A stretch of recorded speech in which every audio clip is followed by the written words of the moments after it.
Leslie Marshall, syndicated radio host and Fox News contributor. Kevin McCullough, radio host with Salem Media. Both are our power panel today. Kevin, you heard the White House Press Secretary Sarah Sanders saying in kind of touche fashion, you know, was Bernie Sanders responsible when a man shot up the baseball game, the congressional baseball game? Is that fair? It's a complete proper analogy because like Bernie Sanders would not be responsible for one of his followers doing that. She's irritated that people are trying to imply that President Trump's supporters are by necessity the ones that are doing this. And it's a complete parallel illustration. Leslie, you know, I wonder if relitigating how we got here on both sides of the political aisle is something that we need to do right now so that we don't make the same mistakes going forward. So I want to ask about some of the things that have happened on your side of the political aisle and how you see them. Maxine Waters with a throwdown about attack those you don't agree with, and not mitigated by the fact that it would be a verbal attack. She didn't do that until much later. Eric Holder, former AG, the highest law office in the land under Barack Obama as president, said when they go low, kick them. And there have been these things, these incendiary remarks of recent days. What do you make of it coming from your party? Well, I think it's disgusting coming from my party or any party. People saying, I want to stomp on your face with golf cleats because they're their political opponent. People body slamming journalists. But I think, quite frankly, the President of the United States is the President of the United States. Bernie Sanders is not.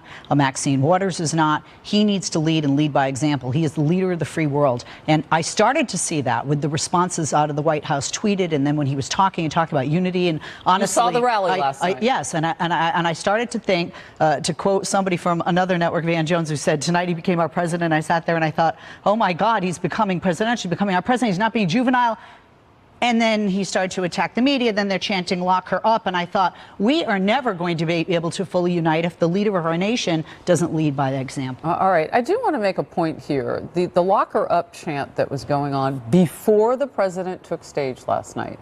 And then he gets up and he does do those things that bring us together.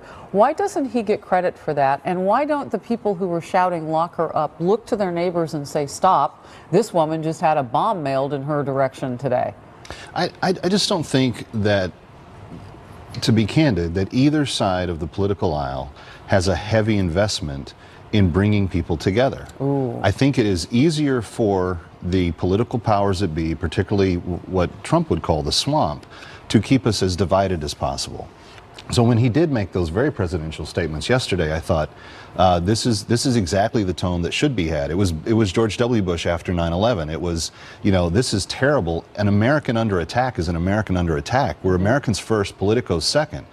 But that is not how the strategists, the people that are thinking about the next election, the people that really, particularly that are out of power, want to be back into power, it's not how they're ever going to process something like this. When you have someone who is an advisor to the president that says, never let the opportunity to exploit a tragedy go to waste, that tells you a little bit about what happens inside those strategic moments. And so I think that as much as we want to, it's going to have to be the American people that pull together. Stop looking at everyone around us expecting them to go first. We've got to be the first example. So my point exactly, when you're in a public space, I think, you know, as good brothers and sisters, as neighbors, as we've been taught since we were little from our parents, hopefully, you know, why not look to your neighbor and say, look, I'm messing up too, but let's not be together standing here messing up. Let somebody do something right. I want to say, and I hope you're okay with that I do this, Kevin and I share a best friend that we didn't know, you know, outside of here. And I got attacked on social media a couple of months ago, and Kevin wrote this incredibly beautiful defense of me as a woman, a talk show host, a mother, a friend. And Kevin and I don't agree at all politically. I know, our viewers know that too. And I think that is the way that, honestly, most Americans are. I have plenty of friends that are Republicans or that are Trump supporters. Sometimes we don't talk politics, and we do, but we're not ready to throw down over our differences. And I think as a nation, we do need to focus on similarities. But to your point with politics, I think it would actually help the president and Republicans had he been even more united in his speaking yesterday and continue to, because you have those people that are on the fence and hate both parties ready to vote in less than 2 weeks. I am glad to see you both, and that was a very very illuminating personal story. And sometimes those are the ones that matter. The secret's now out. Yes. Yes.